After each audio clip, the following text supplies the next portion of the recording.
Surnommé la bête noire des banquiers, Daniel Richard est avocat au barreau de Paris. Il représente une cinquantaine de petits actionnaires de la Société Générale.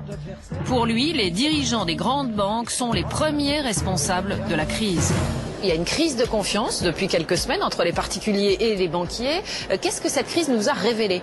On ne peut pas faire confiance aux banquiers dans l'organisation actuelle. Il faut faire un grand ménage dans la direction des banques. Il faut peut-être, vous savez, moi je suis un libéral, mais il faut savoir s'adapter aux circonstances. Est-ce qu'il ne faudrait pas que l'État reprenne les rênes de certaines banques? Renationaliser les banques? Peut-être renationaliser. Mais attendez, il faut s'adapter à la situation. Si le système ne marche pas, il faut certainement en changer. C'est pas possible de rester en tout cas dans cette formule-là. Alors les autorités exercent peu de contrôle sur les banquiers français. Qu'est-ce qui se passe dans d'autres pays? Aux États-Unis, les banquiers qui ont failli sont beaucoup plus sévèrement sanctionnés qu'en France.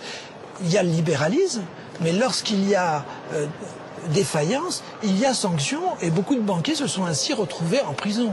Alors comprenez-moi bien, je ne veux pas envoyer tous les banquiers français en prison, mais je voudrais qu'ils soient plus sévèrement punis quand manifestement ils ont fauté. Il est de bon ton, vous savez, souvent de se moquer un peu des États-Unis, voire même de la justice américaine. Mais il y a des enseignements à prendre là-bas. On ne peut pas en même temps prôner le libéralisme absolu et s'en remettre à l'autocontrôle des banquiers en place. Ça, c'est absolument impossible parce qu'on voit que ça ne fonctionne pas.